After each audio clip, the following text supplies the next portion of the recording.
आता आणखीनही महत्त्वाच्या घडामोडींचा आढावा घेऊयात। शरद पवार उद्या सकाळी 10 वाजता मार्कडवाडी ग्रामस्थांशी संवाद साधणार। शरद पवारांच्या दौऱ्यासाठी ग्रामस्थांकडून तयारी। मार्कडवाडी गावामध्ये फडणवीस राम सातपुतेंचे बॅनर। शरद पवार येण्यापूर्वी मार्कडवाडीमध्ये बॅनरबाजी।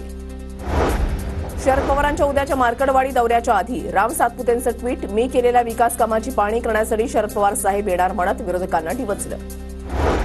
सरकारकडून मार्कडवाडीमध्ये लोकशाहीचा खून करण्याचं काम, महाराष्ट्राच्या जनतेमध्ये मोठ्या प्रमाणात संभ्रम। नाना पटोलेंची प्रतिक्रिया। उपमुख्यमंत्री एकनाथ शिंदेंच्या ठाण्यामधल्या घरासमोर कार्यकर्त्यांकडून बॅनरबाजी, बदलेगा पद लेकिन वही रहेगा कद, बॅनरवर आशय। छत्रपती संभाजीनगर शहरामध्ये देवेंद्र फडणवीस यांचे आगळे वेगळे बॅनर। देवेंद्र फडणवीसांचं कौतुक करत त्याची जात, गोत्र, धर्म फक्त महाराष्ट्र असा आशय आलेले लावण्यात आला बॅनर। वडिलांप्रमाणेच मुलांचाही प्रथम विधानसभेमध्ये सोबत प्रवेश। आर पाटील आणि अनिल बाबर यांच्याप्रमाणे रोहित पाटील, सुहास बाबर प्रथमच निवडणूक जिंकत विधानसभेत। माजी आदिवासी विकास मंत्री मधुकरराव पिचड यांच्या पार्थिवावर शासकीय इतमामात अंत्यसंस्कार। मुख्यमंत्री देवेंद्र फडणवीस यांनी वाहिली श्रद्धांजली।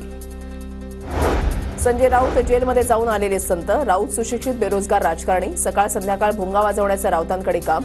गुलाबराव पाटलांची संजय राऊतांवर टीका। बारामतीमध्ये बॅलेट पेपरचा प्रयोग करायचा का? सुप्रिया सुळे राजीनामा देतील का? मुनगंटीवार यांचा विरोधकांना सवाल। लोकशाही जिंदाबाद, आय लव्ह मार्कडवाडी अशा आशयाचा बॅनर घेऊन जितेंद्र आव्हाड थेट विधानभवनात। स्वतंत्र भारतातील दुसरा अध्याय सुरू, जितेंद्र आव्हाड यांची प्रतिक्रिया। विशेष अधिवेशनामध्ये आमदारांचा शपथविधी। देवेंद्र फडणवीस, एकनाथ शिंदे, अजित पवारांसह सत्तेमधील सर्व आमदारांनी घेतली शपथ। 9 तारखेला विधानसभा अध्यक्षांची निवड तर विधान परिषद सभापतींचीही निवड होण्याची शक्यता। विधान परिषदेचे सभापतीपद मागील 2 वर्षांपासून रिक्त। विधानसभा अध्यक्ष म्हणून राहुल नार्वेकरांचं नाव जवळपास निश्चित। विधानसभा अध्यक्ष म्हणून राहुल नार्वेकर पुन्हा अर्ज भरणार, सूत्रांची माहिती। विधानसभेचे सभागृह नेतेपदी मुख्यमंत्री देवेंद्र फडणवीसांच्या निवडीची शक्यता तर विधान परिषदेच्या सभागृह नेतेपदी एकनाथ शिंदेंची निवड होण्याची शक्यता, खात्रीलायक सूत्रांची माहिती। आदित्य ठाकरे आणि फडणवीसांची विधानभवनाच्या पायऱ्यांवर भेट। मुनगंटीवार आणि सुनील प्रभूंचीही चर्चा तर आव्हाड आणि शिरसाट यांनी माध्यमांसमोर हात उंचावले।